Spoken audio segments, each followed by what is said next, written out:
What's up, E.D.G family? Kevin here, and today I wanted to talk about the world of Red Rising. Red Rising is a board game that came out in 2021 by Stonemaier Games. So this was a game I knew very little about when it was announced for pre-order. And it's based off of a very popular book series by Pierce Brown, the Red Rising series. But when this was announced, I knew nothing about that. I just knew Stonemaier was putting out a new game. And I feel like anytime Stonemaier puts out a new game, people generally tend to look. I'm a huge fan of Scythe. Wingspan was pretty good for me. I do have viticulture, and there's some other games I'm definitely have some interest in. But this one was new when it was announced. It was for pre-order. And I looked at it and I immediately was interested. I thought the card playing system mechanically worked for me. I saw, the artwork, the theme of it, very science fiction. And to be honest, the game just looked pretty solid with all the previews that I saw on it. So yeah, I pre-ordered it, and then I feel like within a week, I was diving in to this. So I don't want to spoil too much of these books because honestly, I think they're pretty good. I think they're entertaining. I think if you've seen any of the Hunger Games movies, you're a Game of Thrones fan, these should hit for you. I mean, I do think they are accessible to read.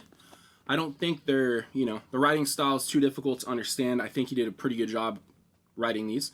And there's, at this time, there's 6 books. They just released the 6th book. I haven't read it yet. In fact, I just got done rereading the 5th book, Dark Age. I thought this was a pretty good entry into the series. I think a lot of people will agree Book 4 was probably not the best in the series, mainly because it was following what the original trilogy was doing.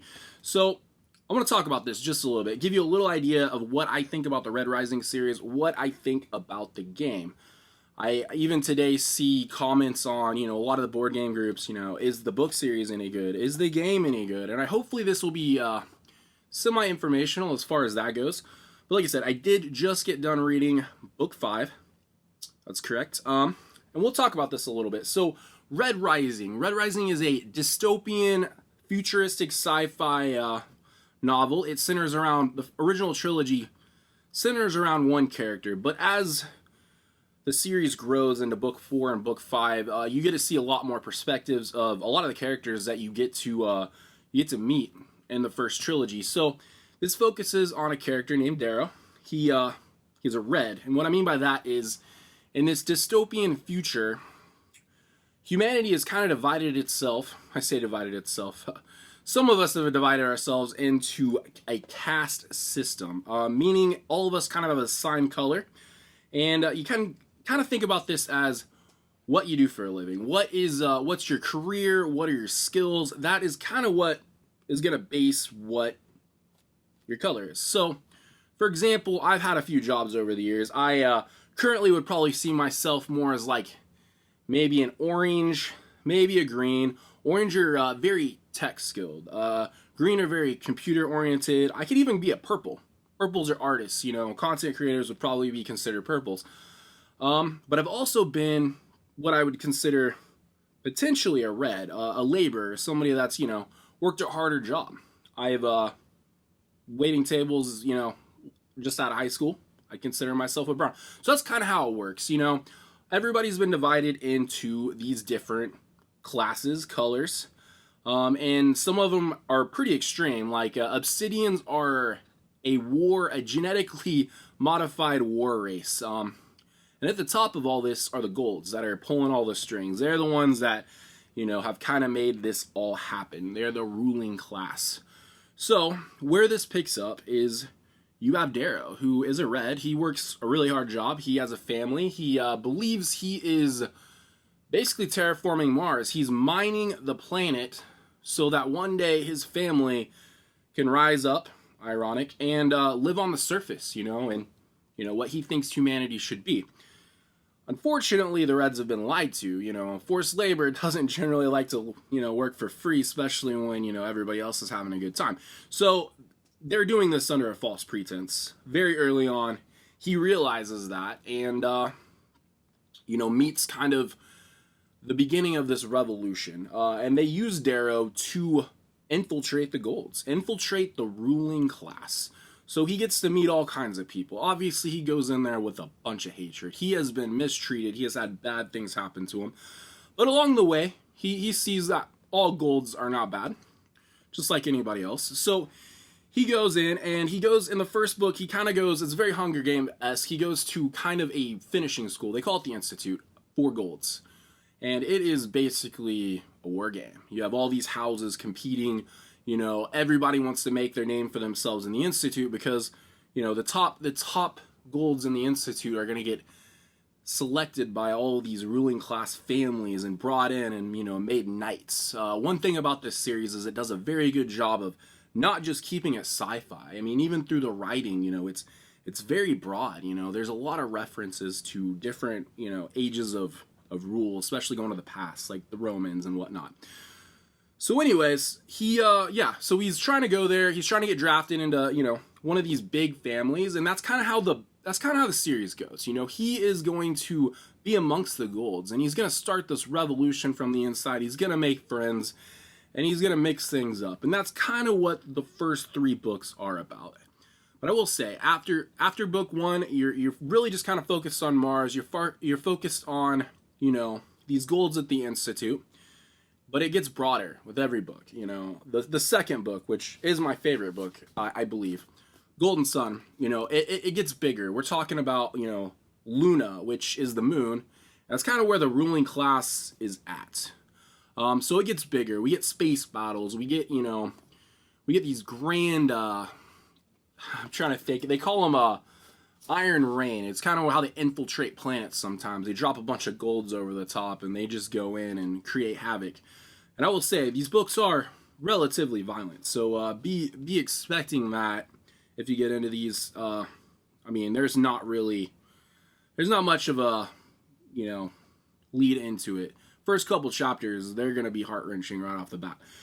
So, Golden Sun, my favorite book for sure, followed by Morning Star, concludes the first trilogy, and then we get into the rest of this series. So, book 4 kind of brings everybody back 10 years later.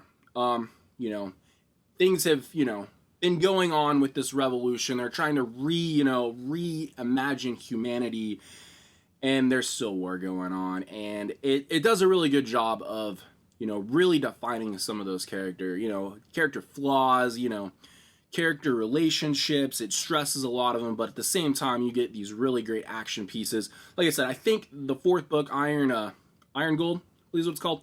A little slow, but like I said, it's trying to pick up that series back up in, and Dark Age really hit for me. So I'm really excited to see what Lightbringer brings, because that will be the 6th book in the series, and I think they will do 7. I think that's what he said. So very close to the full story.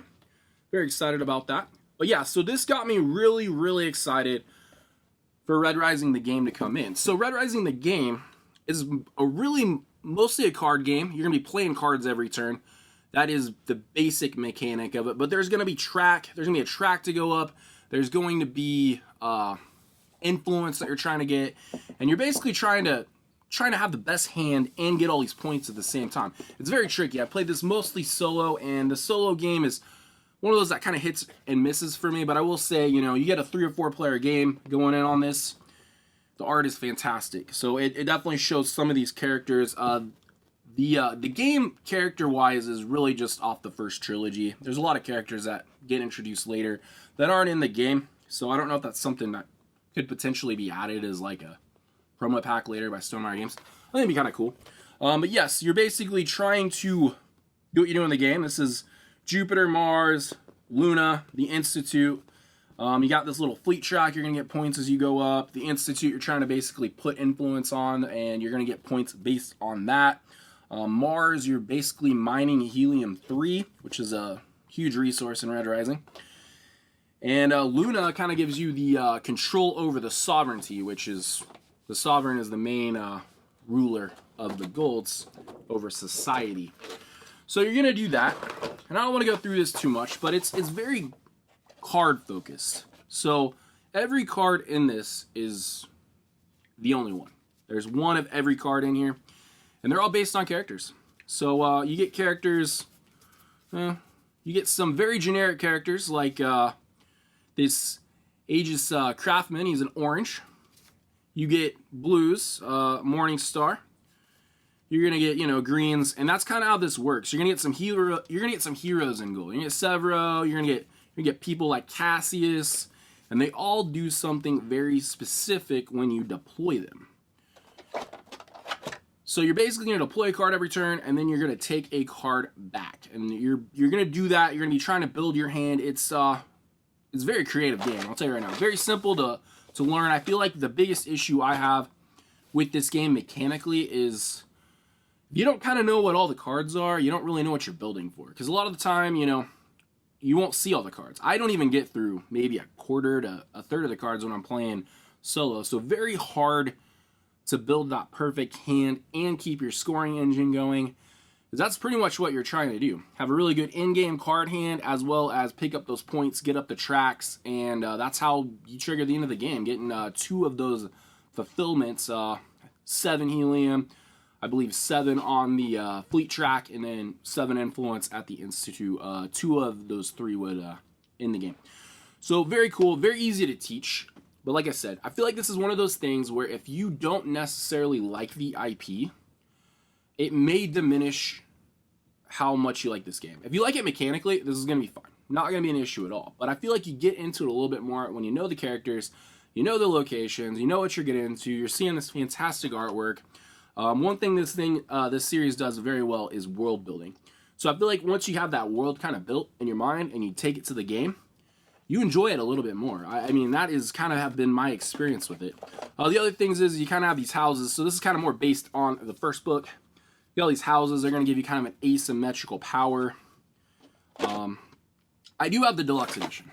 I will tell you right now. And I'm not going to talk too much about my thoughts on the deluxe edition, but I will tell you, don't let this discourage you from picking up the retail. I, in my own way, almost wish I kind of had the retail edition. I'm still a little disappointed with how this collector's edition turned out. There's a lot of really cool things they did to it, but at the end of the day, the insert doesn't really work for me. None of this stuff ever stays in place. It makes a mess every single time I get it out. And it is one of the best looking, least functional inserts in my collection. So I will put that out there. If you see this at Target and you're interested in it, pick it up. It's a solid game. And it may make you read more. And that's kind of my other point. I have to throw some, huge credit for this game, for Pierce Brown, for Jamie Stegmaier, bringing it to the world of board gaming, because reading this series has brought my reading up, I don't know, tenfolds. Let's say tenfolds. I, was kind of a person that would only ever read a huge novel when I was traveling. I felt like that was kind of my thing to do. If I had a long flight, I was going to be at a hotel for a while, specifically business, I would find a novel that compelled me. I read a few Crichton ones over the last few years. But getting into this, I have not really stopped. I've taken some breaks, but I read this entire series, and then I kind of got into a couple other series. Expanse, the Books of Babel. Those are really good books. And then I did my reread on this so I can bring that in. So like I said, I think if you are somebody that reads, definitely check out this series. But if you're somebody that is interested in the IP and you like the game, check these out. I don't need more hobbies anymore these days, but picking up a book and kind of having it going on the side has been refreshing. It's been very refreshing for me. So I hope this is semi-informative. I didn't want to spend too long on this. I feel like the more I talk, the more I could potentially spoil this exciting, pretty fresh book series, I would say. So I don't want to do that for you guys. I want you guys to check that out on your own. If you got some books that you definitely recommend for me to read, definitely, leave me a comment. And then, if you want to have more of these kind of cross conversations in the future, subscribe. Hopefully we'll do more of that. I would love to see some of the books I've been reading become board games. I mean, I got a list. So, of course, some of them have already kind of been done, but I feel like there's some ones that just really haven't hit for me. There's a lot of ways to do board games. And I was very, very intrigued by the way they did Red Rising. I thought it was a fresh game. I didn't have anything like it in my collection, so it really kind of hit for me. And the book series hit just as hard. So, like I said, hopefully this is informative, especially if you're looking into getting into these books. If you're getting ready to read book 6, I'm excited for you. I am waiting for it to hit paperback, so it'll probably be a couple more weeks before I get into it, but I am looking forward to it. Until next time, much love.